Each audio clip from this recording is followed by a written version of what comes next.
welcome to Reddit on Reddit, the internet's auditory version of Reddit. I'm Nelson Ellingham, joined by Michael Campbell. Nelson, and I want you to really consider answering this. Yeah. How are you? I always ask you what's going on, and I realize that isn't the pressing issue. How are you, Nelson? I'm riddled with crippling depression. No, I should have asked so much earlier. Because what's going on, you could be like, nothing. But that could be a warning sign. Like, I have nothing going on. Nothing is going on in my life. And you breeze over it every week. I'm so depressed. Okay, well, I'm glad. I keep trying to throw out hints. me being angry at the listener. It's just a call for help. Just an outward projection. And you've been there just laughing. I know. It's pretty insulting, to be honest. Can you imagine having crippling depression and somebody opposite you just laughs? A best friend just laughing at you the whole time. Every week you pour out your soul and then we stop the recording and I'm like, cool, all right, well, see you next week. And I hang up my headphones and go to bed. And you're like, you hear weeping from the other room. You're like, it's the damn pipes again. Guess I'll turn this audiobook up. Thank you for asking. Oh, you're very welcome. I'm sad to hear that you're so. Hopefully, by the end of the show, you'll be feeling better. Maybe now that it's out in the open, so it's uphill from here or downhill from here. No, I think it's uphill. Better? The first step. Is... This is a serious note. The first step is talking about it. Okay. Yeah. I saw actually this meme on Reddit, so it's relevant to this podcast. For new listeners, this is a podcast about Reddit, and we do normally get straight into Reddit. This is an odd diversion. Yeah. Go on. And it's a guy, some guy presents this guy with a bike. He's like, this is, you've been rewarded with the bicycle of life. Mm-hmm. And here's the hill you have to climb. It's like this super steep hill. And he goes, what's at the top? And the person says, death. So, oh, wow. That's life, isn't it? What a note to kick off the show.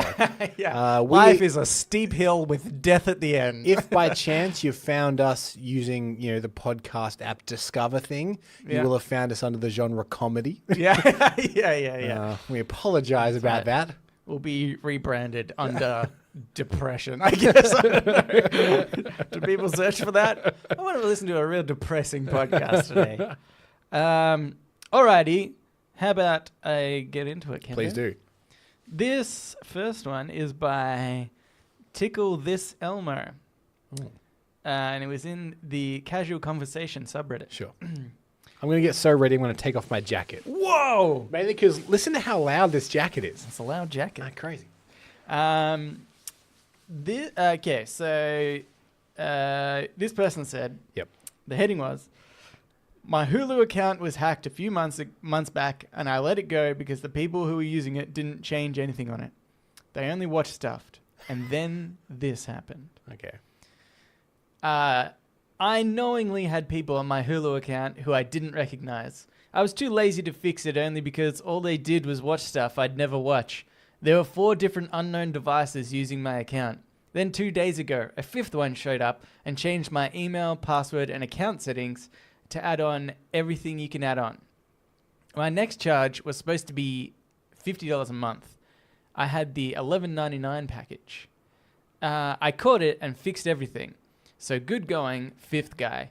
You ruined free Hulu with no ads for 4 other people because you got greedy. And shout out to the hackers of my account who didn't change anything of mine for a few months. Just because you're a bad guy doesn't mean you have to be a bad guy. To the guy who was watching Daria on it, sorry you couldn't finish. I saw how far you were getting the entire time. To the guy who had the device Andy's phone, maybe change the name of your device because I think I know what your first name is. But anyway, you're a cool guy. To the 5th guy, you're a moron. You got too greedy, too quick. Fuck you. You should have just used me to watch Hulu without the live TV thing. I would have had no issues with it. To Hulu, please add 2-factor authentication option to accounts. Thanks. I like this guy. Yeah, I like this guy. I want to steal his Hulu account. Yeah, that's... Okay, if we write in, he might just give it to us. Yeah. I like the cut of your jib. What's this about free Hulu? Yeah. Especially because we can't get it here in Australia. We can't get Hulu. So if we can maybe hack into his account, maybe we can have free Hulu in a place that we can't get it. Yeah, that'd be good. Yeah, he'd be doing us a real favor. Definitely. For no money, I want to watch Daria. Yeah. I remember watching that when I think was you should pick up exactly from where the other guy left off, though, okay. and finish it for him. Yeah. It's the noble thing to do. As an homage to him. Yeah. And everyone's got the one friend that is the fifth user, don't you? Yeah. It's like, you're like, oh, should we let him in on this good thing? Oh, yeah, let's let him in. And then immediately it's ruined. It's totally ruined. Yeah, that's right. Like, I remember one time, there's a group of friends of mine. In fact, you've come out to these before. And we normally go and we get fried chicken. Yep. There's a place that does fried chicken and beer in Melbourne. And then we'll leave there and we'll go to a whiskey bar. And we just sit there and drink whiskey and talk. Yeah. And one time, we brought another person who was an unknown factor, but we're like, let's just invite him along. And then he was like, hey, we could go to the whiskey bar. Let's go to the strippers. Like, it's not really what we do. He's like, oh, cool. Anyway, I invited my gym buddy down as well. Okay. He's going to meet us there. We're like, yeah, cool. All right. Yeah, I guess so. And then they proceeded to get so much drunker than everyone else. Okay. And then they did eventually just leave and go to the strippers. Like, they're like, we're not into this. We're going to go to the strippers. Yeah. And it's that thing of like, never challenge anything. If something works and we knew that this factor of 4 people doing this worked, don't risk a fifth. Don't let anybody else into your life. Yeah. Is the message. The amount of people you have right now is the exact amount of people that you need forever. Yeah. But I would maybe alter it a little bit if you're happy with the amount of people you have in your life, because we were happy with the 4, and we thought, well, there's no danger in a fifth, no harm. So if you are lonely, then sure, go out and meet people. But if you're exactly happy with something, don't change it. Yeah. Okay. How about if you've got too many? You're like, I know I've definitely got too many people in my life. How do you cull that down? It's a good question. Would you some kind of fake emergency text and see who texts back? That's not a bad idea. Yeah. What if nobody replies? And I feel safe saying this because I know that the people I'm about to talk about don't listen. Okay. But I'm leaving my job. Yeah, right? yeah. And I've been there for 10 years. Yeah. And I have like a drinks going on after my last day. Yeah. And I got this random text message from a friend of ours being like, hey, when's your last day? When's your last day? And I replied to him and he didn't reply back. And then he sent me like another message confirming it as well. I'm like, this is weird. Because he like never said why he wanted to know. Yeah. And then I realized that his brother has a party on that exact same night. Oh. And he was definitely just checking because he's not going to come to my drinks. That's my theory that I'm working on. Okay, right. He's like, so what? He wanted to be like, he just wanted to say, I definitely can't come to your drinks. No, I think he was just like, are they on the same day? I'll text him and ask. And then when I was like, yeah, it's the same day. He's like, cool. Right. I've got the information I need. This is me assuming here. Okay. But I wouldn't be surprised if he's not at my goodbye drinks because it's his brother's party as well. Yeah. I think what you should have said in reply is, hey, when's your, last day going away drinks? Yeah. You say, whenever you're available, bud. But I'm saying maybe something like that. You're like, hey, it's my 30th birthday and we're all coming here. And then if someone's just like, oh, yeah, maybe I'll make it, they don't show up, cut them. The problem is, we wouldn't show up. I mean, there are two problems with that. Is one, you could have nobody show up and you realize that you don't actually have any friends. But that's good to know. Far more. Yeah, good to know. But then you want to get more friends again. You know what? Yeah, that's good. I feel like if you're living a lie. Yeah, that's what I mean. If I was living in a husk of a life with relationships that none of which are real. Yeah. It hurts to know. But in the end, you'd be glad you knew. Yeah. I mean, maybe. Or like just... Or maybe the crippling depression just finally takes you. Yeah. Because it's too much. Right. But the other thing is if everybody shows up again. Well, then that's annoying. Yeah. Because you're like, I'm trying to cull people. You're all... Okay, so you'd have to do a series and make them incrementally more annoying to get to. Yeah, okay. So now, then the next time, I'm like, oh, all right, okay. Because this might take a couple of years. Because next year, you're like, it's my birthday again. But this time, my dad lives quite a while away. Yeah. Like about 2-3 hours away. Okay, like, it's at his house now. Yeah, I wouldn't go to that. No. So that's the thing. Like, I reckon you'd drop off half. I think maybe just a old-fashioned shorter straw. So you get all your friends over one day. Don't tell them why. Yeah. And then just get a bunch of hay. Hold a bunch of hay. Yep. Depending on how many friends you got, maybe you only need one hand out of hay. I don't know. And you just go around, get everybody to pick a straw. Yeah. And then when finally somebody picks the straw, you go, see you later. Does this include, like, for instance, I have a significant other. Yeah. Is she exempt? If she draws a short straw. Oh, damn it. Yeah. I mean. That's the risk you take culling friends. Yeah. Don't risk, I think, the integrity of the shortest straw with something so frivolous as my romantic life. Your romantic relationship. Yeah. I'm sorry. I didn't mean to. I'd be offended. I didn't mean to undermine the sanctity of the short straw. Yeah. I apologize. It's been going on for millennia, that system. I've just realized this isn't at all what this person wrote about. No, I think it was. It's about culling friends. Yes. It also reminds me of culling friends. That used to happen a lot on Facebook. I remember. You remember when people used to post, made the Facebook cull, you survived. Yeah. Well done. I wanted to immediately unfriend one of those people. I mean, I actually just don't use Facebook anymore. I've deleted the app off my phone, and the only time, sometimes I have to use it for work, so I still have an active account for that reason. Yeah. But if I didn't have to, I wouldn't. Yeah. But I was always just super stringent with who I accepted anyway. Yeah. And that's not to be like elitist or anything. Yeah. It was a genuine rationality thing. I bumped into someone I went to primary school with. Yeah. A couple of years ago. Bumped into him once because weirdly at my job I had to hire a skip, right? Yeah. To throw out a bunch of garbage that was around the facility. Yeah. And when the skip turned up, the guy running the skip I went to primary school with. Yeah. And you know how you're like, hey, what do you do now? Yeah. It wasn't necessary. He runs a skip. I knew that. Yeah. Anyway, and I was kind of like, oh, hey, it's good to see you, you know. And really done well for yourself. But I don't look down on that or anything. But like genuinely, I was like, it's cool. it though, don't you? It was cool to see him. That was a bit of a novelty. Yeah. And then by the time I got back to my house, he had sent me a friend request. Yeah. I was like, no. Yeah. It was nice to see you. Yeah. We're not going to contact each other ever again. Because in the 8 to 9 years that I hadn't seen you, I didn't think about you. Yeah, that's right. And you did come to mind when you were standing in front of me. Yeah. But now you're gone. I still won't think about you. I think that what's happened here is you've missed an opportunity to have a good relationship with somebody that can get you a skip on short notice. Oh, damn it. What if you've got a whole bunch of stuff you need to throw out like immediately and you try to contact him, he goes, well, look who comes crawling back. You know what? I think he might still be pending in my friend request. It's never too late to accept.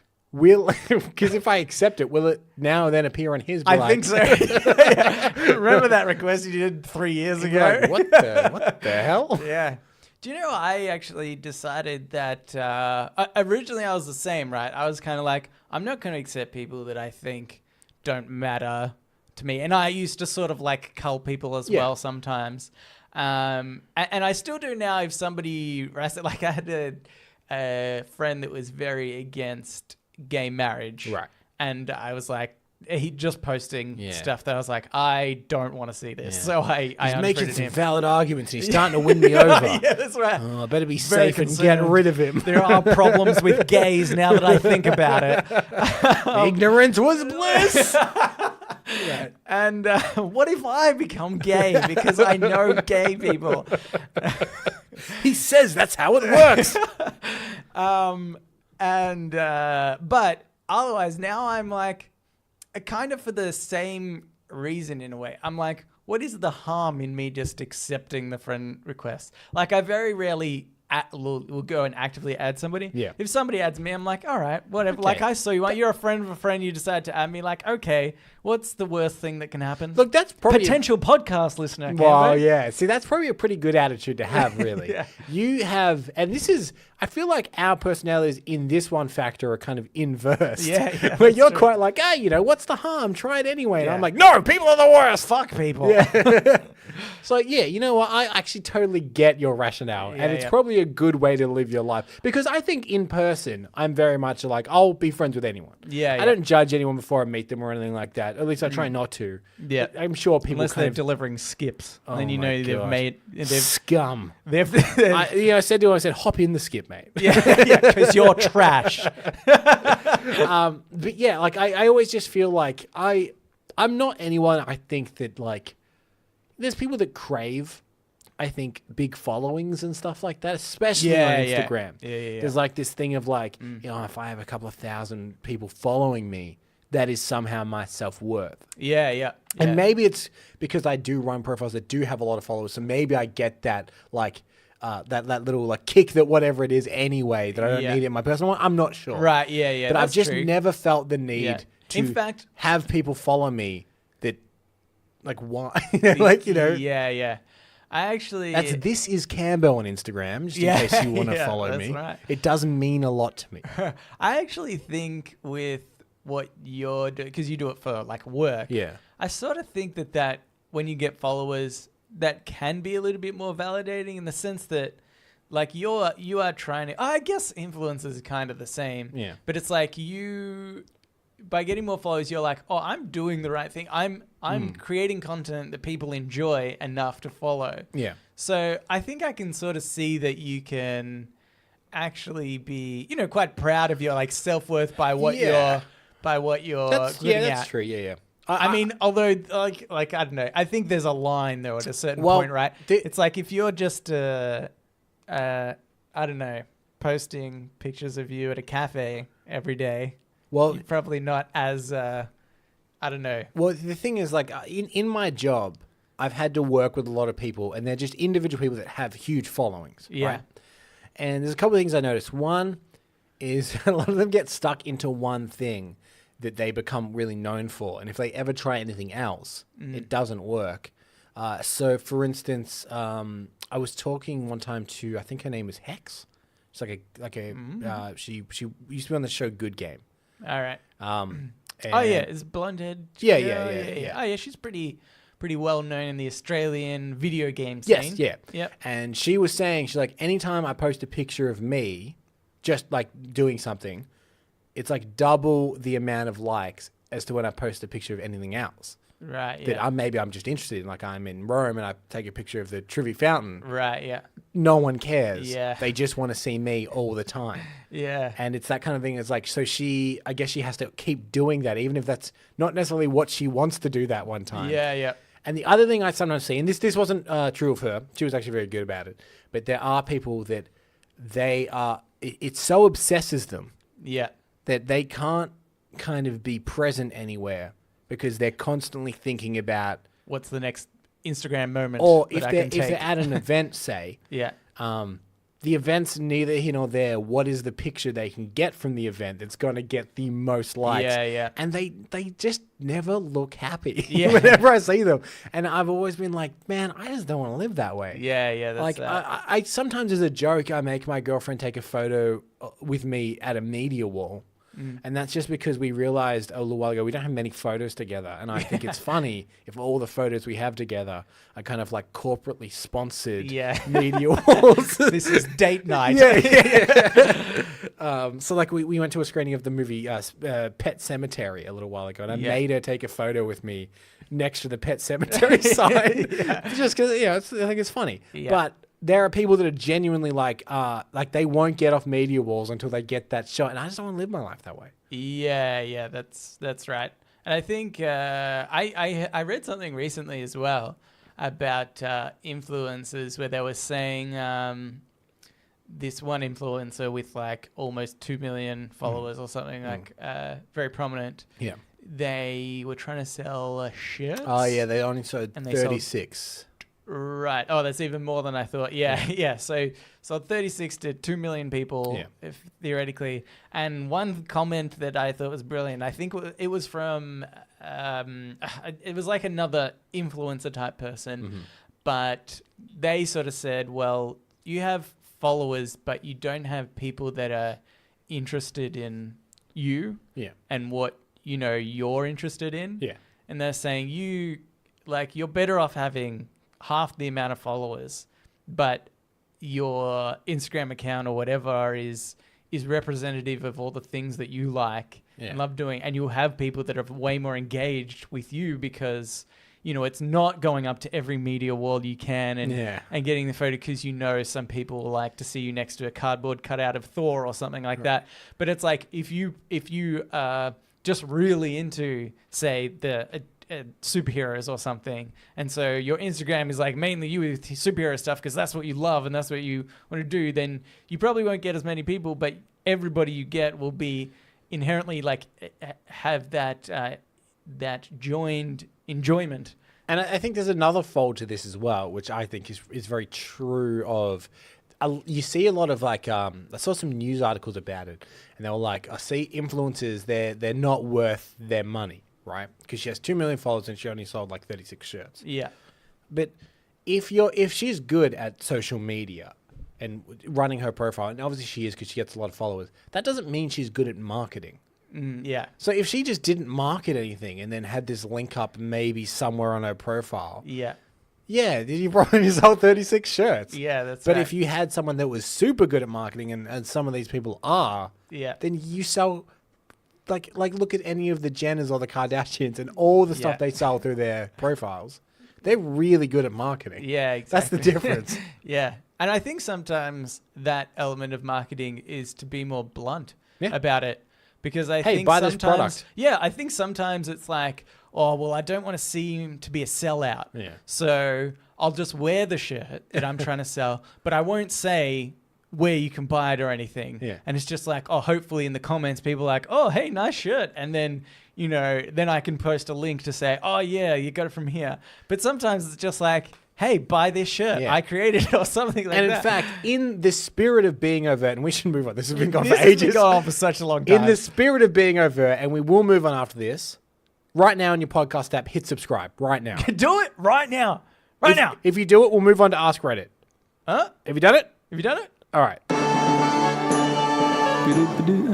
Anyway, that last Hulu guy was the worst. Right? Oh, boy. Gee, sorry, listeners. Okay, this Ask Reddit is by Xvillian. If you could instantly learn another language, what would you pick and why? Ooh. Now you've got to go between practicality and, I guess, like self-interest. Yeah. Because I've always quite liked the notion of French. I think it's quite a nice language. Yeah. Sounds sexy. Sounds sexy. I quite like it's got like a nice rhythm to it, and like I quite like all the cadences and stuff of French. I think it's interesting language to listen to. Yeah. Okay. Yeah. And there is some, it's somewhat applicable because there are countries beyond France, I guess, that speak it. But there's also the fold in my brain that's like, what's the most useful language to learn? Yeah. Right. That I could then communicate with the largest amount of people possible by learning a second language. Yeah. And try and work out what that is. Easy. Is it Esperanto? That language they tried to invent to be the global language? Yeah. Well, yeah, that's right. I think they, they tried to before English was like the dominant language. Yeah. They're like, we'll do this. It's all the things. And then English just became very dominant. And they're like, oh, well, I guess just learn English, basically. But I actually like that idea of having like a universal language. Right. That, like every culture can have their own and then just add an extra one on top. And that's like the universal thing. And theoretically, that's kind of English because we're forced it upon people. Well, sort of. Because the British colonies just kept invading so many places. That's right. And then, and obviously America as well being such a superpower and an English speaking country, like it's just like for a while, the superpowers have kind of bought it. And I think especially in this day and age, like obviously, at one point Rome ruled the world and, and like there was Genghis Khan who ruled, huge parts of the world. And, but it got to the point where communication was so easy between countries and it's just kind of the right point for English. I'm sure if the same amount of communication was happening back when Rome was, its superpower, then everybody would just speak Italian, and that would be... Well, yeah, a lot of them spoke Greek and Latin during the Roman Empire as well. Yeah. But there's this misconception that in the Roman Empire, everybody spoke the same language. But like how it is here, some people knew parts of a main language. Yeah. Which I think was still mainly Latin at the time. But, probably would have been. Yeah. But it's not that they didn't speak the languages that they spoke in their countries as well. Yeah. And funnily enough, when the Roman Empire fell, they just ditched the other languages and went straight back to their language. Yeah. So I think there's always that inherent thing. But if you were going to learn a language now, you'd have to go for another superpower language. Which I think is clearly Windings. Yes. Being able to read Everybody Windings. knows Windings. Okay? Yeah, Name somebody who doesn't know Windings. You can't. Would it be some kind of form of Chinese? I think so, yeah. Mandarin, probably, I think. Yeah, probably. Is that the most commonly spoken? Yeah, I think. Either that or one of the Indian dialects as well. Yeah. Because the Indian population is huge. Yes. I actually think even just looking from a standpoint of up-and-comers in the world is, I think Indonesia is doing really well for themselves. I'm getting on one of those topics where I only know 10% about. Right. So I have to be careful with how I word this. But I'm pretty sure Indonesia is exporting a lot of goods and stuff. So you play the long game. So I'd be going, I'm going to learn Mandarin. I want to communicate with as many people as I can. And you'd be like, all right, see you in 40 years. Yeah. We'll be old and in a home together. And I'm like, I can speak Indonesian. Meanwhile, you've lived this lavish lifestyle in China and I'm just being twiddling my thumbs, waiting. But yeah, I think... Because even at that old age, I'm like, damn it, he was right. yeah, that's right. He's one step ahead of me now. Yeah. I mean, I've thought about learning Chinese Mandarin. I actually got that app Duolingo. Which I thought was paid for such a long period of time. Oh, no. So I never got it. And then one friend told me about it. I was like, I should get that. Yeah. And then you could have been fluent by now. I did one Chinese lesson. And I was like, oh man, this is hard. And all I was learning was hello, ni hao. I don't know anyone that has successfully learnt a language through Duolingo. I thought the same thing. I was like, I want to see the statistics. Yeah. Because surely it's nobody's learning through an app. Yeah. But I don't know. I would love to learn Chinese, I think. I'm not even really interested in that culture that much, but I just sort of thinking ahead. Yeah, I get it. Well, sort of. I don't know.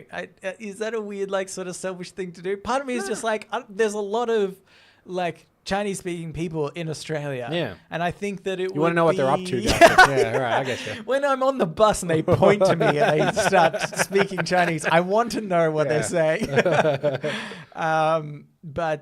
Or Italian, I think is the other one, because my mother is Italian, so I could say something to her, but she's not even very good with Italian when she points to you and says something. You want to know what she's saying. Yeah. Idiota. I don't know what that means. One day I'll learn, mother. But yeah. And then I'll be a real idiota. You'll see. I'll be the biggest idiota. Don't you dare laugh. I was thinking as well, maybe this is where you go, right? Because this is obviously genie power. They grant you this ability to speak any language. Sure. It's the Genie Duolingo. Genie Duolingo. And you get to speak you try and choose some weird Amazon tribe language. And you just hope that somebody uncovers some sort of text that they want deciphered. Think of all the money you could get. That's good. Like a dead language that people really want. to find out what it means. You're like, pay me $1 million, I'll transcribe it. Or I think if you want to be smug, and who doesn't want to be smug? Who doesn't want to be smug? What's the smuggest language? People that still speak Latin now. Oh, yeah, that's Right. pretty smug. That's pretty Oxford, in a tweed blazer. Yeah, like, yeah. oh, you don't know the Latin. It's so true. It's like it seems like the most useless language at the moment. But you know who knows Latin, and this sums it up perfectly. Yeah. Stephen Fry. Okay, yeah. Stephen Fry can speak Latin, Yeah. and that says it all. Yeah. And I love Stephen Fry. Yeah, so do I, But yeah. he is a bit of a smug Oxford fan, isn't he? Yeah, exactly. Okay, I've got another one here. Okay. This is by Skiing Fun. Yep. You're allowed to carry one handheld item into a pit battle with 1,000 angry and aggressive guinea pigs. How do you defend yourself and win? One. Just hand, or can it be a hand backpack combo? Because I'm no thinking flamethrower. yeah, I see where you go. That's a good one. That's a good one. yeah. I'm going to ban the backpack element. What about a whippersnipper? Oh man. I mean, I just got a visual of Yeah, that. yeah. And it seems horrifying. it's messy. yeah. I won't deny it, and it needs to be a good whippersnipper. Yeah. Otherwise, that 'cause thing will I feel break like- after a couple of guinea pigs. Yeah. Yeah, that's right. Actually, I do feel like they break pretty quickly. Like Yeah. if you hit it against, I would need to because be you have to like- pull out the string at the end if it gets cut off a bit. Yeah, I'd be How like, about? go on. I was just thinking. How about just on that same gardening path? What about just a lawnmower? What about I was going to say a ride-on lawnmower, but that's not handheld. Yeah. I mean, you hold onto it with your hands, sure, but mainly you sit on it. Yeah. Otherwise, you could just have a car. Yeah, that's right. Yeah. A tank. Yeah, I just want a four-wheel drive, thanks. Yeah. Because if they could get me some kind of industrial strength whippersnipper that could cut through concrete, I'd be like, oh man, this take a guinea pig, no problem. Yeah. And sure, it might not get to all the 1,000, but by the time it's starting to run out, the guinea pigs get it. And they're evacuating the pit. They're like, shit. Yeah. There is guts and blood of my loved ones everywhere. Yeah. What if they're just one family, one big family? You've just murdered their brothers and sisters. But look, I don't know why I'm fighting the guinea pigs. This is just the hand I've been dealt, and I've been asked to deal with it the best way I can. Yeah. So I feel no remorse. Right. Because for all I know, that this is a family of murderous guinea pigs, and I'm just to be could their be. next victim. Could be. The way they're treating me, quite frankly, makes me think that. Right. And I would choose an industrial strength whippersnipper. Okay. I mean, I think the victor writes the story, right? So this is the way you paint the picture. Sure. Like, they could be murderous guinea pigs, right? Right. I think the guinea pigs are like, this guy just killed our kind for no reason whatsoever. We ambushed him to stop him from killing more of us. It's like the scene in Infinity War when they ambush Thanos on the planet. Yeah. But if you see that through Thanos' eyes, he's just Yeah. trying to do a job and they're trying to stop him. He's farming. Yeah. He's just farming. So I think you're the villain. Is what I'm saying. Okay. Well, look, I would. I put no moral implications on it at all. I'm just saying, were that my task and you take the moral ambiguity with it, that's how I'd do it. Okay. I'm not saying I would do it, Nelson. I'm just saying that's how I would do it. Yeah. Yeah. All right, you understand? You got that. You got that creepy look in your eyes. I won't do it, Nelson. But if I had to, But if that's how I'd do it. the situation arose, that's pretty good actually. I like the industrial strength whippersnipper because. You need to keep spinning because they'd get you from behind. Oh, that's the thing actually. Like 1,000 of them, Yeah. they could get onto you pretty quick. Yeah, you'd be spinning with a whippersnipper. Yeah. Well, I guess if you got any handheld item, you have to spin pretty quickly. Yeah, that's true. Or Yeah, go on. how do we feel about a bladed pogo stick? Not strictly handheld, but I will allow it. Okay, Yeah, thank you. I The appreciate problem is, once you blade quite a few guinea pigs, Yeah. I feel like you'd stop bouncing. Yeah, that's true. Yeah, It would be a real... I mean, the blade I would think, get blunt real quick. And I think that's only like 5 to 6 guinea pigs. That's not many guinea pigs. Okay, last one. What about this? Yeah. You're familiar with like the in Hawaii and stuff. They got the dresses that are like made of grass blades and stuff like that, and they sway when they spin. What if it's that but razor blades? Just knives. Yeah, okay. Knives and razor blades, and as long as you keep spinning and they're going outward, anything that comes at you in any direction is getting cut up. And then you just need to slowly stop so as not to have all the blades turn in on you. Okay. That's very important. Okay. Yep. Solid. No, Or I've seen it on TV work pretty efficiently. He's one of those plastic chairs they get at wrestling matches. They seem to do a bit of damage. So The Rock has made it seem. So I changed mine to that. Okay. that is a wrestling chair. Let's move on to Today I Learned. Oh, sorry. So now it's time for Today I Learned. What's the intro to that? Today I Learned. That was fine. That was fun. This Today I Learned is by DRT3890. Today I learned Charles Darwin ate every animal he ever discovered, seeking out birds and beasts which were unknown to human palate. To the human palate. That's like I really like this like weird bit of history that people don't seem to know about. Yeah. In fact, on the Galapagos Islands, right, when they found all the giant tortoises, Yes. it took several expeditions. Yes. I think this is maybe from the either QI or the podcast. Yeah. No Such Thing as a Fish. Do you have this fact as well? Well, continue, and then I'll tell you What I got wrong. what has previously happened Okay. on this show. Because we've had this conversation. But just keep going. From what I understand is it took them several expeditions to get back these giant tortoises because they kept eating them on the way back because they were apparently so delicious that they couldn't resist eating them. Yeah. And that's kind of part of the reason that they're quite rare now is they were eaten so much. Yeah. I imagine turtles would taste great. They live to maybe. be so old. It's, normally something, like if you cook something for a really long time, that's delicious. That's true.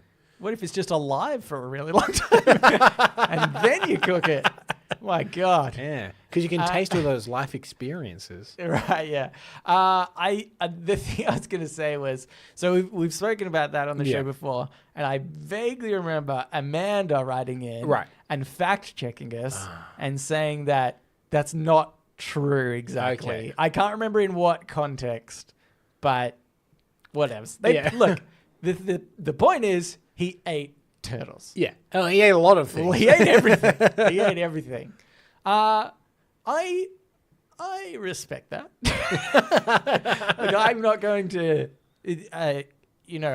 support anybody that's doing it this day and age. Right. But I think, back in the day, someone's got to do it. Yeah. It's like that thing where like you can't picture him being like, I am first and foremost a man of science and evolution. Yep. But secondly, I'm a bit of a foodie. Yeah, that's right. Yeah. And I do like to marry the two. Yeah. If I'm being honest with you. Yeah. Where possible. Do you reckon? What's that thing? All right. Study it. Yeah. Mark it down. Cook it.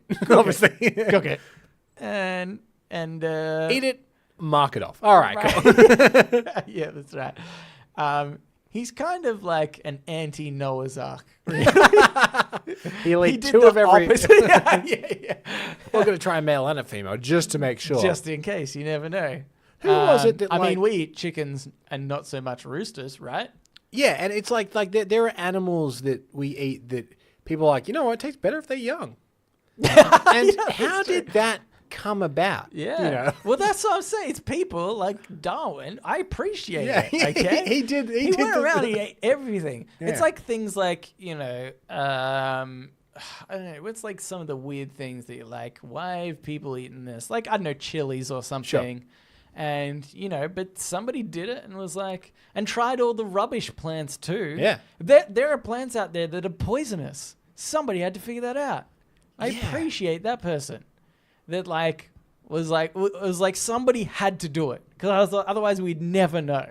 And that person did it. Thanks for your sacrifice. Darwin obviously didn't go into didn't obviously any like poisonous frogs or something, I guess. Yeah, but that's probably out of luck. Yeah, that's right. If you had seen him, he was eating everything. he would eat Maybe this is what I think. This is what I think has been because history's written by the winners. Yeah. So I reckon his scrub from history is he definitely had a guy that ate with him. Yeah. But he's always like, you go first. You go first. Yeah. It's easier to write him out of the history books when he died at such a young age. Pop him over the side of the boat. Yeah. No one's going to know about him. I like it if Darwin just had a new like best friend every now and again. It doesn't come up in the history books. But Was it Darwin that wrote The Origin of the Species? I think that was Darwin. Yeah. It's like that's the book he's known for. And I'd love to think that he's on a book tour and he's like, this is my book. I do have a second book. That one's a cookbook. Yeah, that's right. Yeah. People were talking less about my cookbook, which I find ridiculous because I love both things equally. And he'd be pissed right now that people could quote one of his books, but not the other. I like the idea that his cookbook is just the same. It's just like a roast, but just different animals on every page. It's the same steps and everything. Yeah. Pluck the feathers or hair or whatever you need off. Cook it. Cover it in oil and salt and then cook it. That's or probably boil it back in. Just boil everything. Boiling's the one way we cook anything. What do you reckon is the one animal that like you want to try to eat that's not common? Oh. That might taste delicious that nobody's eaten. Whale. Do people eat? Well, people eat whale. Yeah. There's whaling. There's a big problem. I just remembered whaling. Yeah. I just thought of something I don't eat. And I realized that's not how the world works. But that's a fair enough answer. You haven't eaten it, so maybe. Only because they are so majestic and they are kind of king of the sea. Yeah. Specifically like a blue whale. Yeah. Because I'd be like, haha. Not so good now, are you? If you're so good, why am I eating you? How did some Japanese people manage to kill you and you end up on my plate, you piece of shit whale? Then the real turn on that, if someone's like, well, if you're better than it, eat the whole thing. I'm like, oh no. Yeah, they've got you there. Oh shit. Yeah, you have only conquered an animal where you can eat the entirety of it. Or is it more of a conquering to only eat just a tiny sliver of it and be like, I'm done with it? Oh, okay. Yeah, so it's like insulting. It's like you died for for me to have one sliver Yeah. that you could have lived if I had to cut this off you. Yeah. But you're dead, and I just ate enough to fill me, and now you're done. Yeah. That's true. I'd be so insulted if somebody killed me and only ate just a little bit. Vegetarians that listen to this, especially ones that are there for like real ethical reasons. Yeah. This must be like sandpaper. Yeah. I was just talking about how funny it is to eat other animals. And just waste most of the body. And waste most of the animal. This is my one. Sure. It's going to horrify you. Yeah. And a lot of the listeners. Is it a dog? I need dog. Yeah. I would definitely try dog. Yeah. I think there are countries I think that do eat dog, is there not? Yeah. I mean, China, I think. Right. In fact, I saw something recently that said, I actually thought this was really totally amazing, right? And tell me if I'm wrong, because I am the villain of the show and I would eat a dog.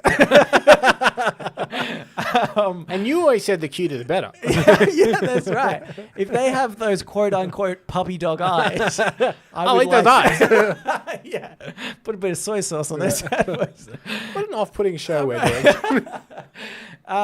But there was a festival, I think, in China that people managed to shut down, which was like the dog meat festival or something like that. Yeah, I don't like that. And and they were like sort of saying, oh, how happy they were that people like managed to shut down this thing. Yeah. And I thought, that's weird. Yeah. Because you're like, what really is the difference between a dog and like a cow, other than the fact that, and it's like the cuteness scale, right? It is, yeah. It's just the like relatability. Like it's so evident that I do base what I guess consider the value of an animal's life Yeah. on my companionship with it. Yeah, that's And right. how Yeah, yeah. cute I find it. Yeah. Because I love dogs, so I'd never want to eat one. Yeah. But I don't know a whale. Yeah, that's right. So yeah, I'll eat one of those, no problem. Yeah, yeah. But like, that doesn't mean their life is any less worth any less. Yeah. It's like the most shallow. Like people kind of have got people that are super shallow about their attractiveness to people. Yeah. But I'm doing the exact same thing to my food. Yeah, yeah. And that's why I thought it was so weird that they were like so proud and happy that they got rid of this dog meat festival. Yeah. I was like, unless you made that a vegetarian festival, you haven't really solved the problem, I don't think. I It's think like- specifically with dogs as well, it's that thing that they are seen as man's best friend. Yeah, yeah. So it'd be like, so there is something weird about that being like, this is the animal companion Yeah. that we've deemed that man gets along with the best. Yeah, yeah. And it is a bit weird to be like, well, have one, obviously, eat one. Yeah.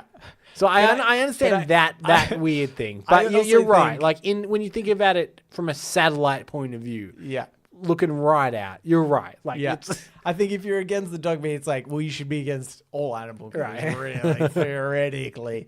But I think the thing is, well, like, yeah, a dog is man's best friend, but also we could breed dogs to be eaten, to just be fat, like we do pigs. Like Yeah. pigs get like disgustingly fat at a pig farm that is not natural to any other wild pig or, Yeah. or anything. And same with like probably cows or whatever.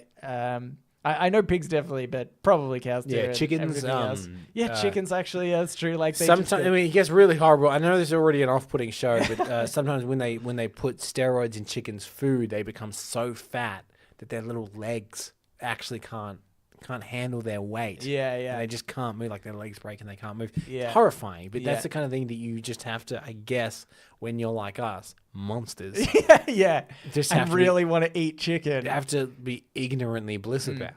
I actually try to buy chicken that has been, it's got like a green sticker on Yes, it. yeah, I yeah. think I've heard they have little treadmills underneath the chicken. yeah. So that's humane. They give them a little Fitbit. they can't, they can't move outside their cage so much. But I think some of the newer technology is getting like little VR headsets.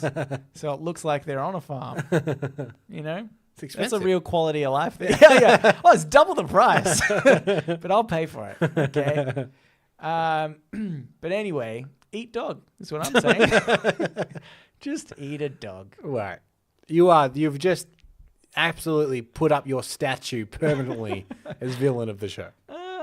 If dog tastes great, imagine. Okay, this is the thing. Let's say we go to China together. Yep. Because I don't really know. I know other places of the world eat dog as well, but all I know is that China does it. Yeah, So they had the festival. Yeah. we go there.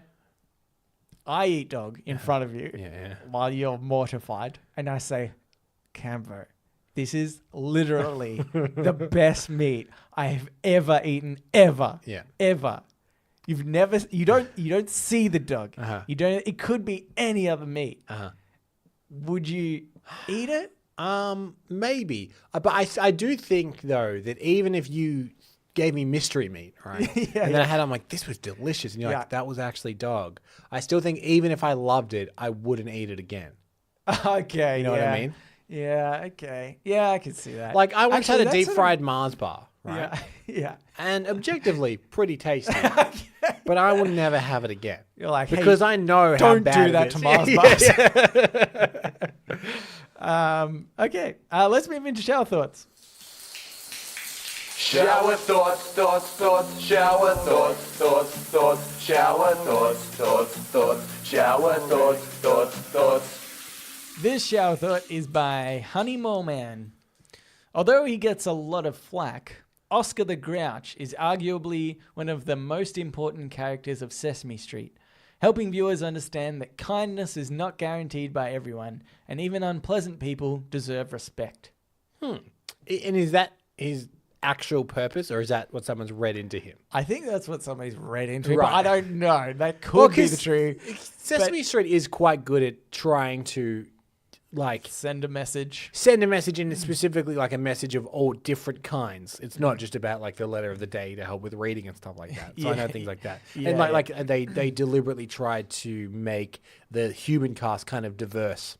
Yeah. Because, that's the world you kind of live in, and it was originally designed to help lower income families and people that lived in like lower economic circles and stuff like that. They can't afford education. They could still learn through Sesame Street.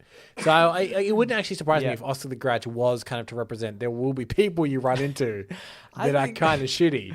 I think it's funny though. Like, imagine pitching that to everybody else, like the Muppet board, right? And they're like, "Well, how about a character that's just a massive cunt?" Like, how do you represent that? He lives in a bin, obviously. Yeah. He's the worst kind of human. Yeah. But I feel like that's like, because, there's just massive dickheads out there. And we need kids to know that there are dickheads out there. Yeah. And you can't. And what we want to do is we want to incorporate all walks of life teaching people equally. So maybe there's a guy that's going to teach people to count. So obviously he's a vampire. He's a what? Yeah, because you got to someone that's a vampire around. Yeah. It was the 70s. They didn't know.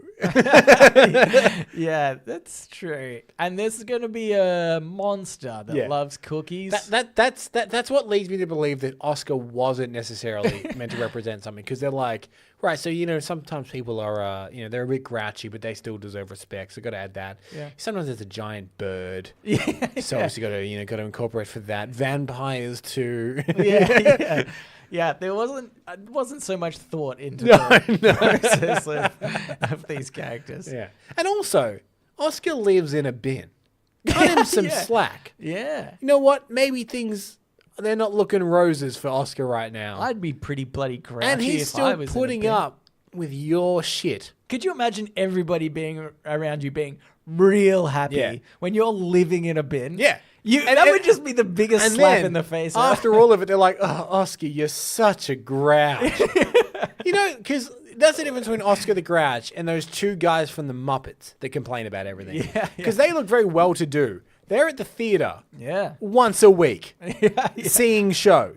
So they've obviously got money and they're still not happy. Yeah. They're the ones that are the problem. Yeah. Oscar, living on the streets, trying to do the best he can, and he still entertains people when they come around. Yeah, that's right. And maybe, he's a little short with them. And then people, they crucify him for that? Not once have I seen one of the characters give him a bit of change. Never. No, never. That's rude. Yeah. When you're engaging in conversation so frequently as well. Like, it's as a minimum, like, ignore him. Yeah. But to engage in conversation and then not even give him a bit of money. To be like, oh, I didn't notice you're clearly homeless. Because he's dirty. He lives in a bin. He's always in the street corner. Yeah. He's clearly homeless. There's houses on Sesame Street. We've seen them. Yeah. Arseholes on Sesame Street. That's what I've seen now that I think about it. I also love the idea that, because I think it's on the ABC network in America.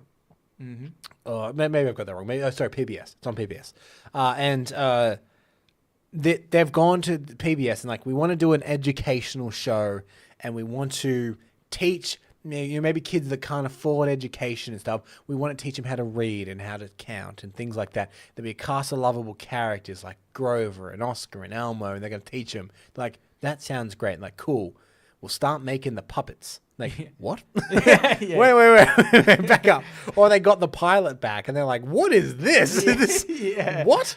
Yeah. It's a giant bird. Yeah, that's right. It's pretty insane no matter which order that happened. One, that they thought that having these crazy puppets would be a good idea for kids. Or just like pitching the idea and not having any of it yet. Yeah. Well, they should do an episode of How Did This Get Made? Yeah. Here's another one. This is by Geropi, 86. With a strong enough microscope. I actually, you know what? I thought I took this one out. Okay. But I've already done it. With a strong enough microscope, Watching paint dry would actually be pretty interesting. Disagree. Disagree. Like instantly. And that's why I was going to take it out. Because, no, it wouldn't. No. Maybe grass might be watching grass grow. Yep, I can see that. Because that's like, the cells would multiply and stuff. That's because sort of interesting. all paint would do is slowly change color and some texture over many hours. Yeah, like on a microscopic level, I don't think it's going to be No. any more interesting. No. Yes, sir. Here's the other one. This is my can't guess my username. Just before you read this one, is this one that you wanted to take out of the show I'm earlier? not sure. Okay. Someone knowing you exist is such intimate knowledge. There are billions of people that don't know you exist. Well, not us, obviously, because we're on a hit podcast. Or billions of people know that we exist. We're the They don't- rare... Not many of the billions listen, funnily enough, but they know we're here. They know. They know. We once did a targeted ad on Facebook. I reckon we got most of it. Yeah. Yeah. Upwards That's, of 3 people. That's $200 spend we did. I think went pretty far, Nelson. I guess so. I think so. Like I'm not saying that it's necessarily a good thing, right? Yeah, it's no, not but, like, necessarily, but Sure, it's intimate knowledge on the global sense, but it's not intimate knowledge about you. You know what I mean? yeah. Well, maybe because like who's a really prominent figure? Because there's like I don't know. Brad Pitt. Okay, Brad Pitt. I can even like bigger, like Michael Jackson at some point, or like.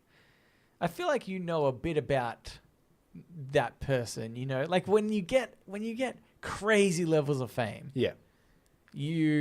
people sort of know your character a bit more and who you are. Mm-hmm. Like even not even just in the entertainment spotlight, but like Princess Diana or something like that, or Michelle Obama, maybe not as big. I don't know, pretty big. What about Gandhi? Is like Gandhi. You like understand them fundamentally as people, like their values and such. Mm-hmm. So it doesn't necessarily happen instantly. Yeah.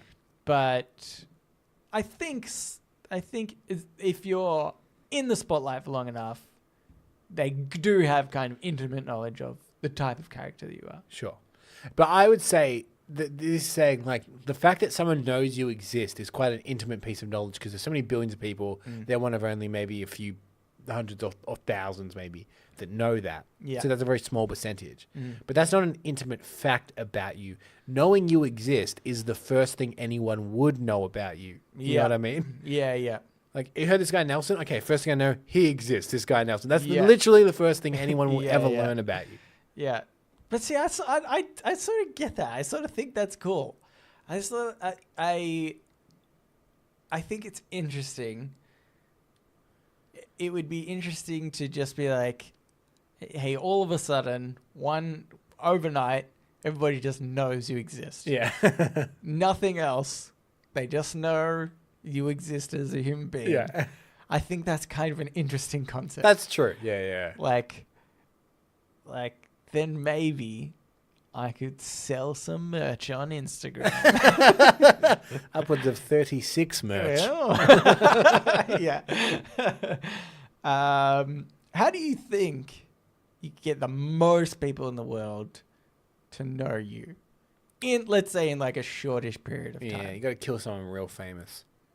Yeah, that's pretty good. Like Oswald. Like Lee Harvey Oswald. There's no reason we should know him. Yeah. But then he killed that guy. And now we know him. The best thing would be to kill multiple people famous in different parts of the world. Like right, yeah. JFK was relevant in, like America or like the sort of Western civilized world. But I mean, obviously someone like Judas. Yeah. Right, we know him because he killed the big dog. Yeah, yeah. He inadvertently killed the big dog. See, I'd say more people know Judas than they do Lee Harvey that's what I'm Oswald. talking about. So, God.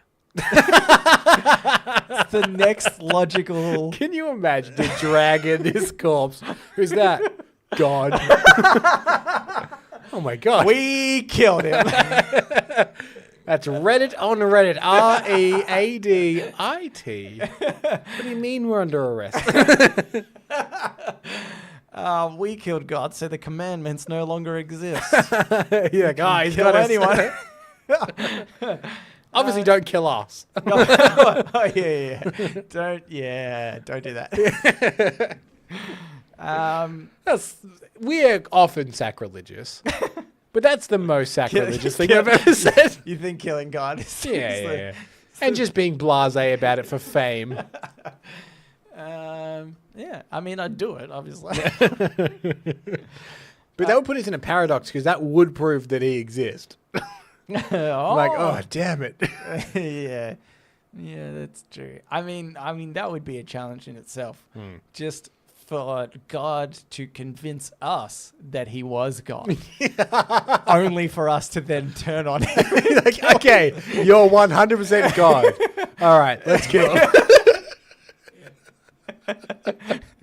Like we meet a guy and he's like, Yeah. I'm God. He's I like, prove it. And after like a 14-day seminar, we're like, oh well. Yeah. And then See in ya. hindsight, he should have seen it coming. He's God. He's got to know that was happening. Yeah. Well, he knew it was going to happen to his son. Yeah, that's true. Theoretically. Yeah. So, maybe it's like a assisted suicide or something. Here's another one. Okay. It's by. We need to get going. Okay. Okay. It's by Andreas 36. Alcohol is interesting. You drink it to celebrate. You drink it to mourn. You drink it when you're happy, and also when you're sad. You drink it to remember the good times, and you drink it to forget. That is a true statement, except for I think Yeah. that I'm only a happy drinker. Okay. Because you know me, I don't drink very much. Yeah. But generally, if I do drink, I normally only drink celebratory occasions. I'm trying to think of a time if I've seen you drink when you're sad. Me too. I may have once or twice, probably. Yeah. But I think because I don't drink recreationally. Yeah. I mean, I think that's just kind of representative of our lives, though. Yeah, Like, in we have no general, problems. We're not, yeah, we're two middle-class white guys. Yeah, There is nothing to be upset over. And we were like, we have opinions. We think people want to hear them. And then weirdly, people are like, hey, we like your opinions. And that just validates us further. That is the last thing we need is more confidence. People will be like, yeah, what you're saying, I'll listen to it. I'll listen to it weekly. You're enablers, bloody listeners. But I agreed with this statement up until it said, you drink it to remember the good times. I've never drunk alcohol to remember a good time. Yeah. I think... Like, I remember my 18th birthday. I might crack a beer and think about it. I think there is my granddad, for instance, every Christmas he has a thing of I want to say maybe sherry or some such. Yeah. And he always has a drink on Christmas, but it's to do with his old buddies. So I imagine that is maybe a drink to remember the good times. He's like, all right, this is my old buddies. I'm gonna have a drink to to remember. So I think that's more of maybe a circumstantial, and maybe once you're older, looking back, because we're in our prime. Yes, we're about to peak. Oh, in fact, we're probably at the peak. Oh shit, we're late 20s. Is this you're saying? This is the peak. This is it. That's it. Yep, it's the peak. Yep, I'm at the top. Yep. I'm looking down. Look, not always, but statistically, probably. All right. I would say Steve Carell, for instance. He was 45 when he was on The Office. So he peaked later. Yeah, okay. Right? Yeah. But we're not Steve Carell, are we? Yeah, we're not Steve Carell. But also, we haven't killed God yet. So That's true. When we murder God, that will be our peak. Anyway, we're going to hell. All right, let's get into podnapping, Campbell. Oh my God! I'm being podnapped! Podnapping. This is Podnapping, where we nap a pod. We take a segment or topic of conversation from another podcast and do it better. Well, okay, yeah, sure. It's my turn this week, and I have one which is a podnapping bad casting. Okay. What's the premise of bad casting? Well, listen here, Cambo. Okay. I listened to almost a full episode, so I'll tell you what it's about. We're getting desperate. I was searching through a lot of them, and I found this one, and I was like, yeah, I get the gist. Okay, I can podnap this. All right, let's go. But it's sort of what it sounds like. The idea is you go through a movie and you recast the roles with different actors. Yep. It can be, you can do it as like somebody who would be purposefully bad as a bit of a joke. Somebody that would be funny, or somebody that would actually just be really good in that role. Sure. That's an alternative character. So I thought we could do the biggest movie I could think of, which is Avengers. Sure. Any of them. Yep. We'll just do sort of the main characters. Okay. We'll go through the heroes and choose who we think Yep. somebody else could play their role for whatever reason. Okay, let's start with the big dog, Iron Man. Iron Man, okay. I mean, I've got my own list here, and I start with Captain America, but that's fine. Let's go with Iron Man. I disagree.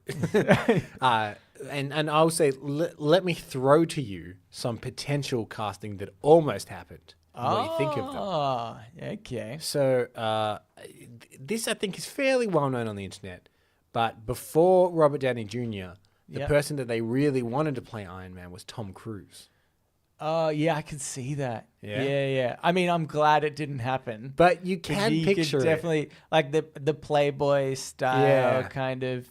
Yeah. Oh, man. A short guy definitely pretending he's taller Yeah, than he is. yeah, that's right. Yeah. All the classic hallmarks of Iron Man.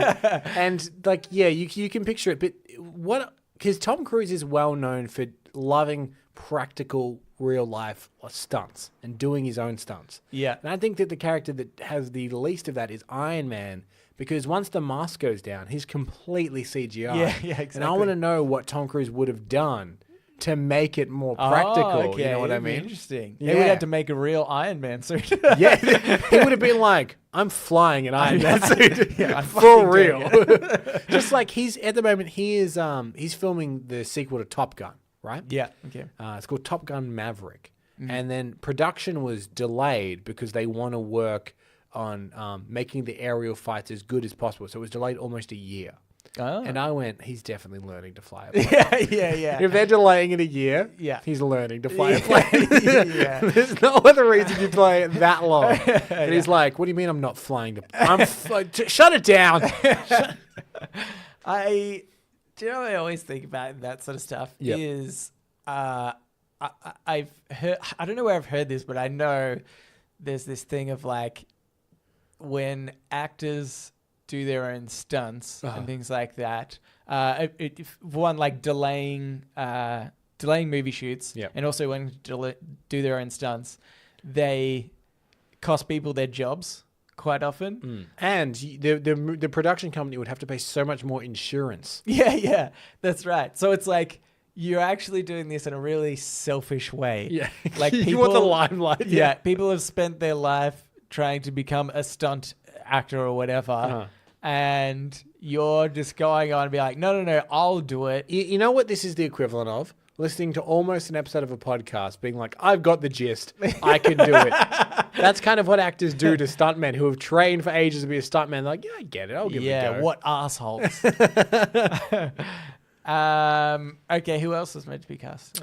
The other one that springs to mind was someone that auditioned and screen tested, apparently, was Sam Rockwell, who actually ended up being in Iron Man 2. He played like the Tony Stark equivalent, Justin Hammer, who was like the guy that ran the other tech company, Hammer Tech. Right, The reason they cast him is because he was actually originally also in the running to play Tony Stark. Right. Which again, I can imagine less, because Sam Rockwell's really good at like character, like really out there characters, like 3 Billboards Outside Ebbing, Missouri. Right. He was in. So he plays those like kind of weird, twisted characters more than like a cocky, smarmy billionaire type. Yeah, okay. Yeah. But if I'm going to have the same choice for bad casting every time, I'm just going to say Kevin James, Okay. Wait, who's Kevin James? the guy from King of Queens. Oh, I thought. Do you know what's funny? I was like, I think it's him, but I don't know.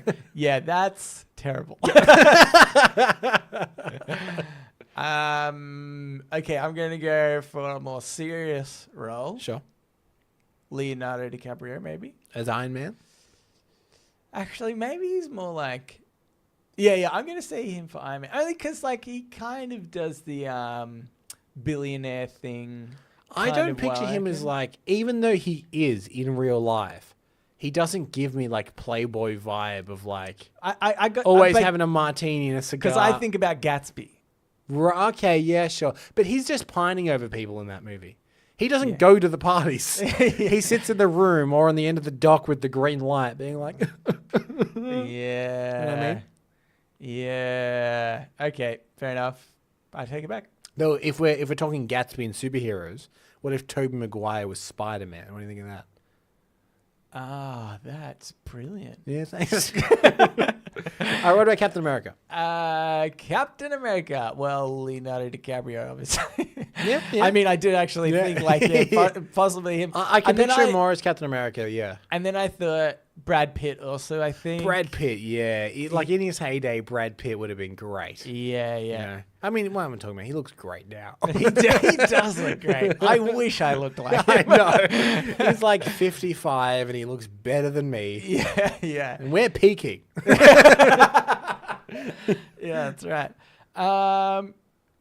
Was that a weird like ringing? Oh no, I never think, mind. yeah. I think I got a notification on my phone that came through that very laptop you're on right now. Oh, okay. Well, Apologies, listeners. distracting. If you heard that. Thing is, we've discovered these microphones are quite good. A lot of times they don't pick up sounds that we actually hear. Yeah. And we freak out about something, and then when you listen back, and it's just not evident. Yeah. So there was a ding of a phone if that came through. And again, we don't edit. No. And we won't ever edit. So deal with it. Right. Okay. Who else? Captain America. Can I tell you a bit of weird casting? Yeah. So Nick Fury, right? Yeah. Played by Samuel Jackson. Yeah. Even in the comic books, he looks exactly like Samuel Jackson. Yeah. But that is the Nick Fury based on what's called the Ultimate Comics. Yeah. In which they changed little things and they made him look like Sam Jackson. Yeah. But originally he was like a cigar chomping, grey templed white dude in like his 40s. And they were trying to make a Nick Fury movie, and there was a Nick Fury movie back in the early 90s that had David Hasselhoff. Yeah, okay. But they were trying to do it in the 2000s just before Iron Man. And they wanted George Clooney as Nick Fury. Yeah. And you could picture him, because I Nick can Fury's see meant that. to be kind of a spy and an espionage guy. And you can picture George Clooney. He's just a little bit too charming for the role, I think. Right. You know? Yeah, like, true. just like, oh, you're just a bit. It's 'Cause, that like, twinkle in your eye. Sam Jackson is charming, but he's charming in that way that like you're scared of him. Yeah, exactly. Yes, exactly. Yeah. He's the guy that makes everyone uncomfortable at a party. Yeah. But you like having him around. Yeah. But everyone is just slightly on edge when he's there. Yeah. You're sort of happy when he leaves. You can just relax a Thank little God. bit. I'm glad he But you're came. really glad he came. Okay. Well, Nick Fury wasn't on the list, but yeah. I just thought because that was an interesting bit of casting. Apparently, he'd done Batman and Robin. He's like, no more comic book movies, please. How about Richard Gere As Nick Fury. Richard Gere, he's too. I just picture him as like a lawyer all the time. Yeah. You know what I mean? yeah, that's true. I picture him like in the streets of New York with a big overcoat, hailing a cab. Yeah. And Nick Fury, I don't really picture that. Okay. Yeah, it's a good point. Okay. So wait, what did you say for Captain America? Oh, we sort of said Brad Pitt. Brad Pitt, Yeah. yeah. Okay. Do you know who was in the running for Captain America? Got down to a costume test. John Krasinski. I don't know. Jim from The Office. Oh. Yeah. Oh, that's pretty. That's weird. Yeah, that is weird. His nose is too big. Because Captain Captain America's got to wear that little helmet cowl thing. Oh yeah. Because he got big. Like, he's a very handsome man. Don't get me wrong. But he's got big nose and big ears. Yeah, he would have been better for Birdman. Suited that. Much better. Okay, Thor. Thor. Okay. Who would be good as Thor? I mean, obviously Liam Hemsworth. Well, he was in the running. Was he really? He was as also well? in the running. What? So- Liam and Chris went up against each other for Thor. And what happened is Chris Hemsworth auditioned. Yeah. And then they were like, oh, no, we're not interested. And then Liam Hemsworth auditioned, and he asked Chris for advice on, like, what did you fuck up? And Chris was giving advice. And then Liam Hemsworth dropped out. Like, they weren't him. And then they just went, who's the other guy? Chris? Yeah, get him back again. So he had, like... Wait. So Liam was going to get the role and then dropped out. Oh, no, like, as in, like, he was down to, like, the finalists. One of the finalists was Liam Hemsworth. And then they said, oh, no, not him either. And they couldn't find anyone in the end. And then they called back some people that they dropped off, and one of them was Chris Hemsworth. That is insane. So he had actually lost the role and then got it again. And also who auditioned for Thor was Tom Hiddleston, who was Loki. The guy that plays Loki also auditioned for Thor. And there's footage, you can look it on YouTube, of his audition for Thor. And he got ripped. Like, he's really big because he's quite a slender, skinny guy. Yeah. But he's jacked as all shit in this audition tape. Yeah. It's so funny, isn't it, how, like, a role like that changes your opinion in the public so much, right? Like, if he had got the role as Thor, he would have been like the heartthrob just as much as Chris Hemsworth is now, you know. But instead, he got this kind of lanky villain that's but also like he's dick. now seen as like a debonair Hugh Grant type. Where he's just so charming and British. Yeah, that's true. Yeah. But just like totally changed perception just because of the role that you managed to pick up. Yeah, it's interesting. Isn't it? Yeah. So yeah, you say Liam Hemsworth in jest, but there is a world out there in the multiple universe theory that says that he is Thor. Oh, obviously not as good. Obviously not as good. He's no Chris, and he knows it. yeah. Okay, so Thor. You know who would be pretty good as Thor, even though he is Aquaman now, is Jason Momoa. Oh yeah, I could see that actually. Yeah. I feel like you need something that's a bit more like you've got a bit of culture about you in some way. You know, you're not just some sort of straight white guy. Like I think even Chris Hemsworth, like there's like this, you know, sort of Scottish vibe type thing that you kind of get from it, which I think is probably purposefully. I guess it's coming from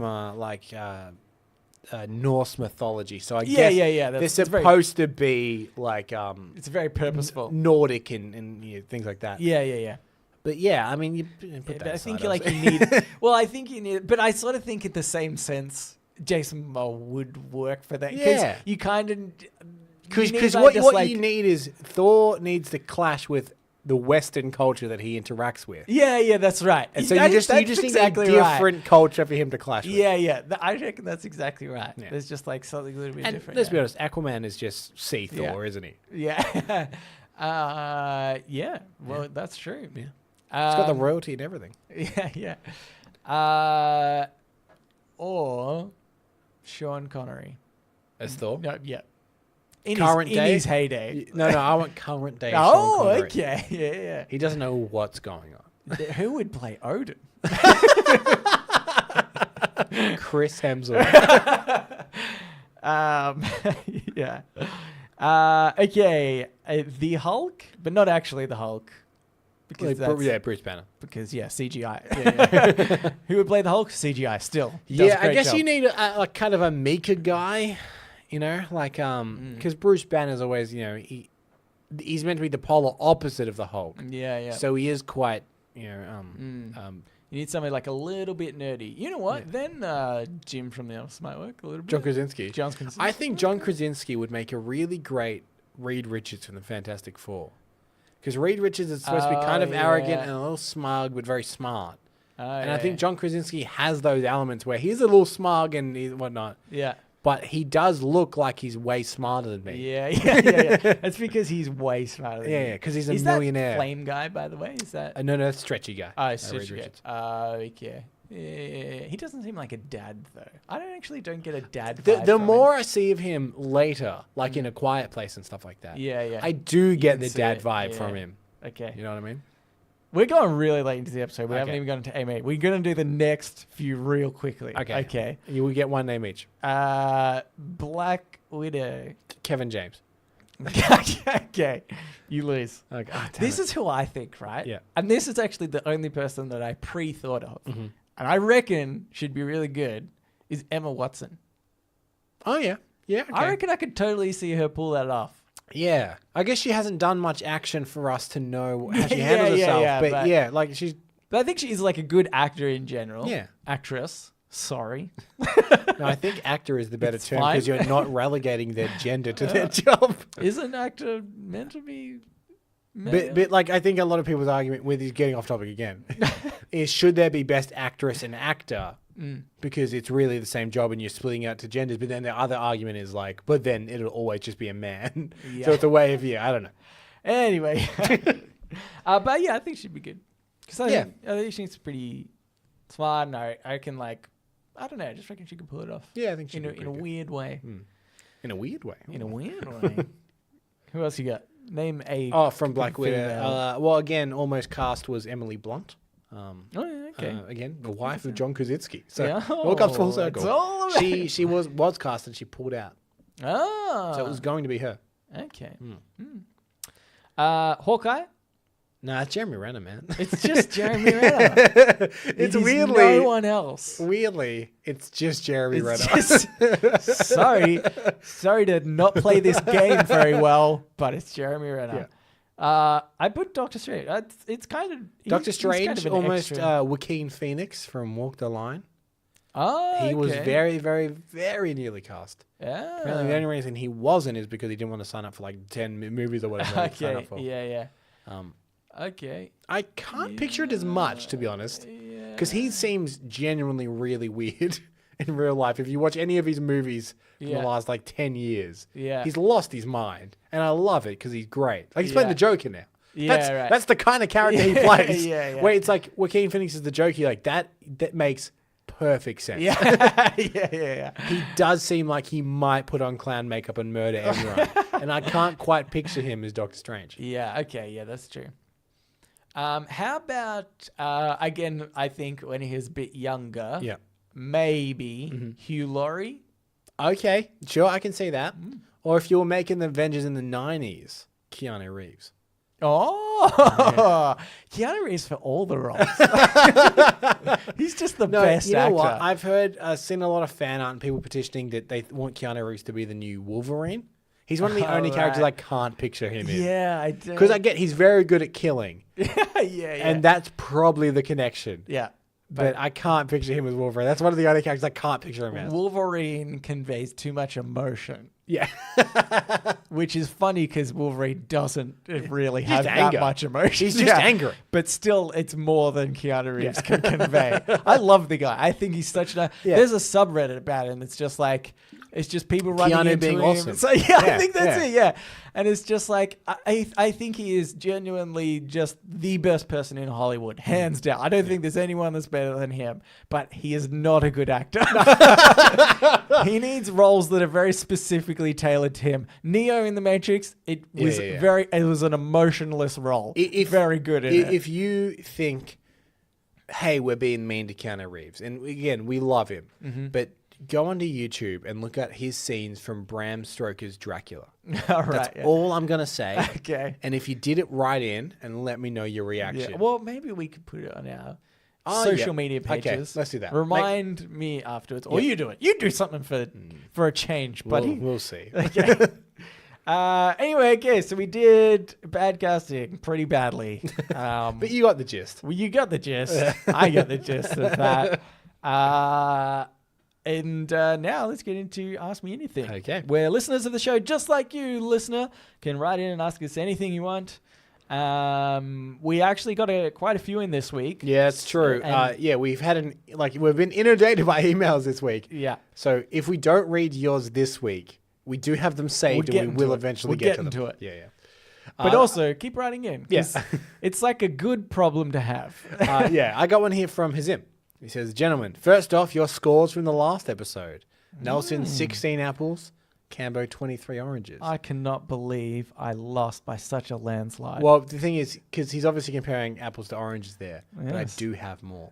Yeah, you've got way more. But an apple a day keeps a doctor away. I'm safe for 16 days. That's true, but Oh, nothing maybe rhymes. I've won by a landslide. But nothing rhymes with orange. Orange. Didn't think about that, did you? Didn't. So he's got some correspondence. We were talking about New York in episode or 2 episodes ago. He says, as for New York, I actually only moved here a year ago, and sad news, I'm moving away at the end of June to live in Baltimore. So maybe your theory is right. Only good to live there for a while. As a non-native, I think that what a lot of people say is correct. Great place to live for a while. Amazing restaurants, shows, entertainment, etc., all within a few miles of you. I love to walk, so for me that's a plus, but you have to expect to do a lot of walking in this city. A car is a huge pain and not worth it. This is a little bit long, by the way.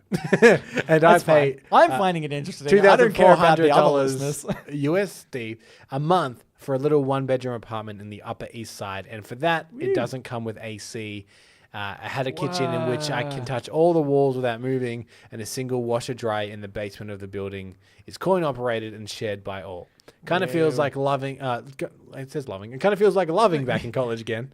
I think he means living. I think that if you're either young and willing to cram into a small place with some mates or have a job that pays a stupid amount, you can afford to live on the very expensive side, then it's great. Otherwise, the living side of it gets a bit old. That's an interesting perspective because we did specifically ask him. Yeah. We've heard this. Is there truth to it? And it seems like maybe there is. Yes. I'm pretty sure you gave me crap for saying. Well, because I said that I would rather live in New York. I just want to point out that I was 100% correct. That's an extra apple for me.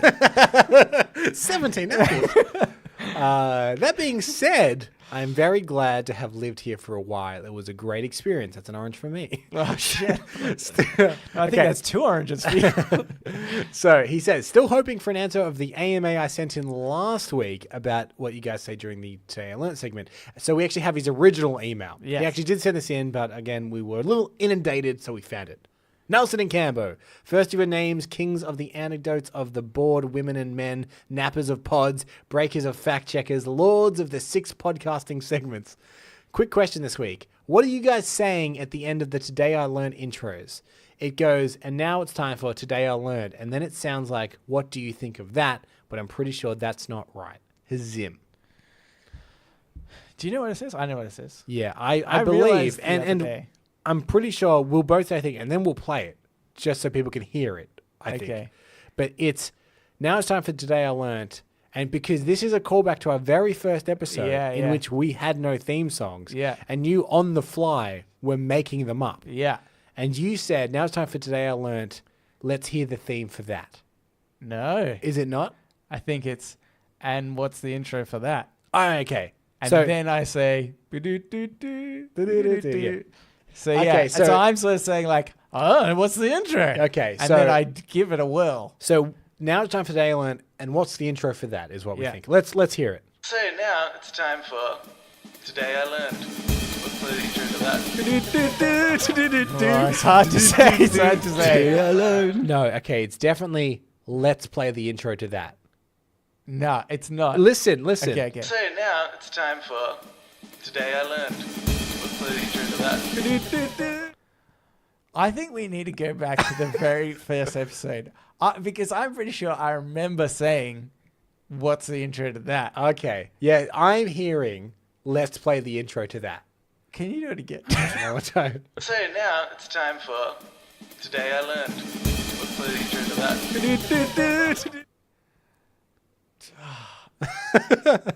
Maybe it is let's play the intro to that. That's what I'm hearing. And I mean, we should know, but that was 150 something I'm episodes actually ago. going to have to go back and listen to it. Okay. Because I feel like when you mix it together, it's maybe harder to get the context. Hazim, you don't go back and listen. We'll do it, and then next week we'll tell you. That is the most efficient way to do this. Or we might be still just as uncertain. Because you do mumble. I could have sworn. Yeah, I mumble all the time. It's really bad. Quite bad for broadcasting. Yeah. But I was so certain that I said, and what's the intro for that? But now you've got me thinking that I've said something completely different. It's tripping me out. And listener, Hazim has told us That's what he like saying- hears. Yeah. But what do you hear? I'm hearing, let's hear the intro to that. But what do you hear? Maybe you hear something different. Maybe this is our own Yanni and Laurel. Yeah, it could be.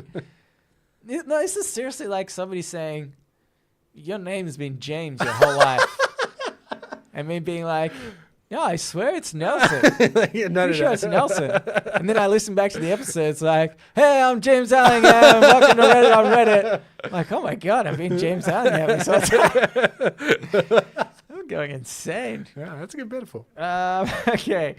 I have another one here. Sure. This is by Cooper. Oh, okay. He said, Dear Reddit on Reddit, I'd recently listened to episode 50. As I am a new listener starting from the beginning, I understand that your peeve of the movie title appearing in the movie itself. Can I just interrupt for a second? Yes. Cooper, I actually Can advise... you interrupt quickly? It's a real long episode. So, I advise not doing that because our early episodes aren't that good. Yeah, they're not that good. They're not. So, go on. Okay. And I also understand the movie I'm about to reference had not come out yet. Right. But the movie Jurassic World Fallen Kingdom executes this cliche quite well.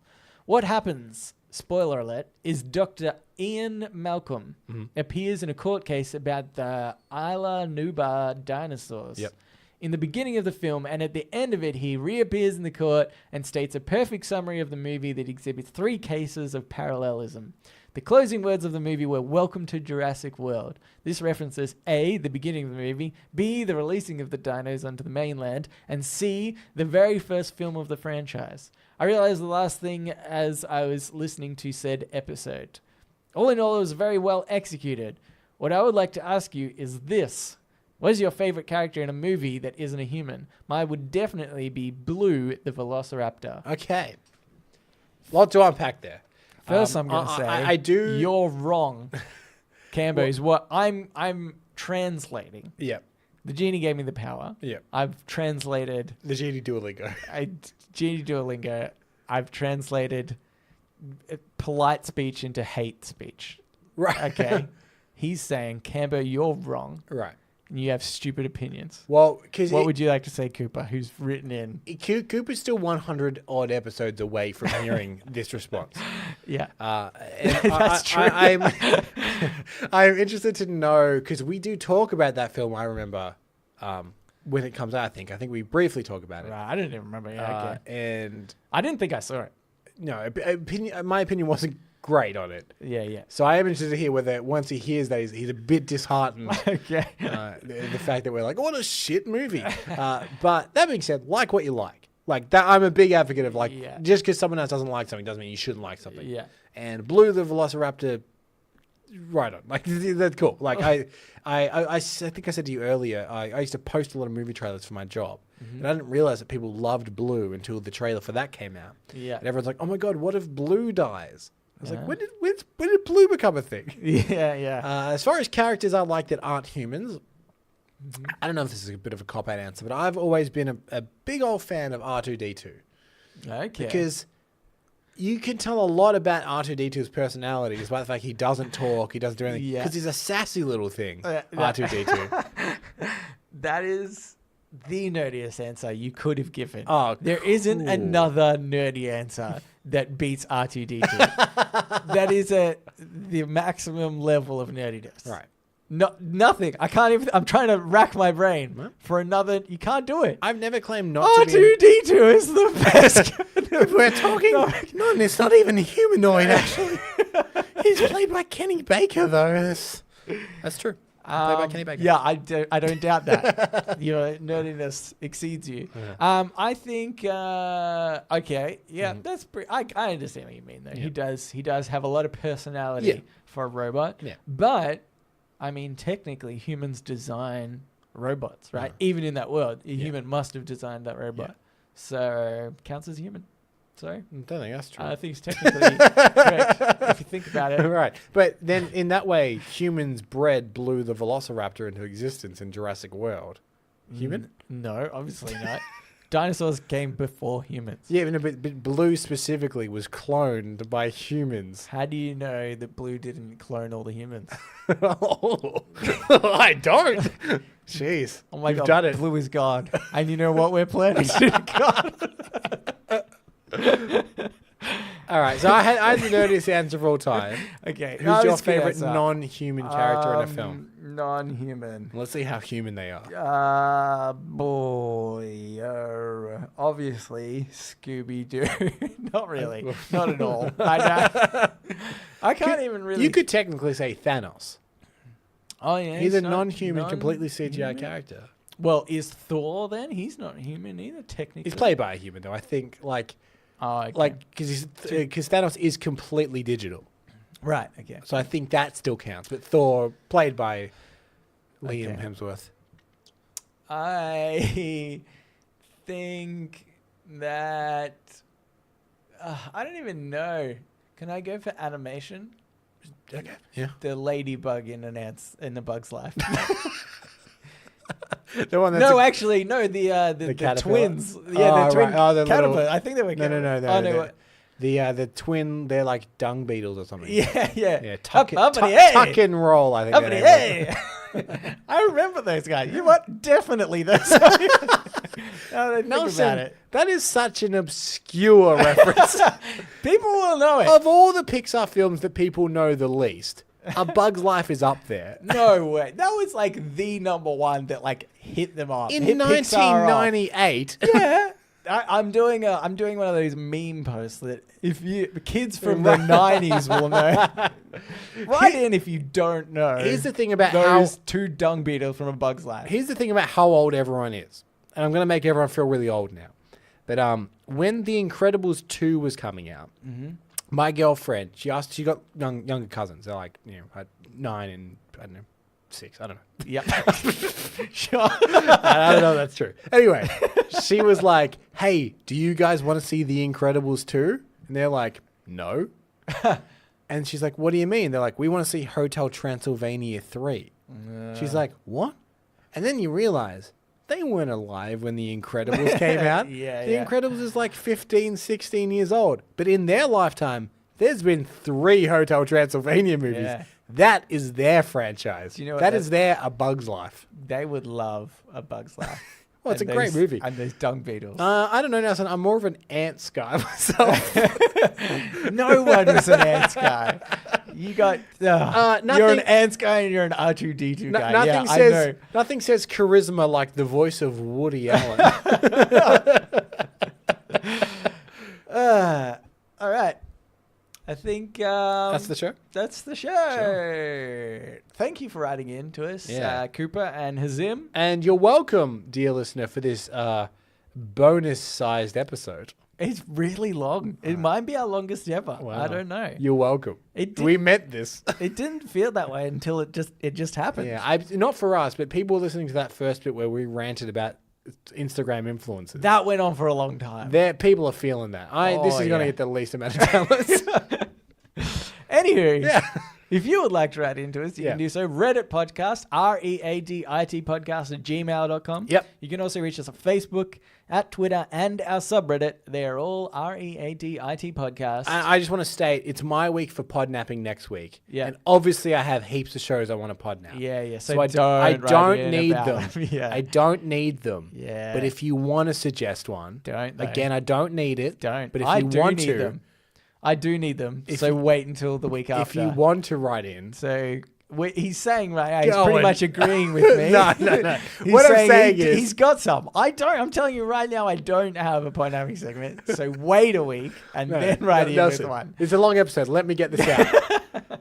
I don't need a segment. Yeah, they know I have them. They know you don't, mate. But if you send one in, I will consider it. Gabby, do you want to just keep going? No. I don't. I want to go to bed. I do. I want to leave this podcast as fast as I can.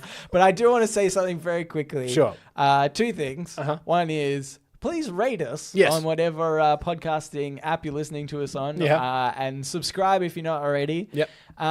But also, previously I've asked people to add me on Chess with Friends. Oh, yeah. And I finally got somebody that added me. I actually had my friend Steve add me. I was like, that doesn't really count. I know Steve already. Yeah. But I got a new listener. Oh, great. They actually just made a move in chess as well. Oh, great. While we were recording. I'm glad we have your full attention, Yes, Nelson. but most of this episode, I've been thinking about the Queen to F4 move. It's pretty crazy. But Milky5432 added me, so thank you for adding Good on you, Milky. And if you want to add me, it's Nels13 on Chess with Friends. Nels13. Yep. Okay, I'm no longer the nerdiest one from now to do Yeah, thing. yeah. That's great. All right, well, that's it. So thanks for listening to it. Oh, sorry. Nelson, I gave us a false start. Even the iPad wants to. Let's try that again. Thanks for listening, and we will read you later.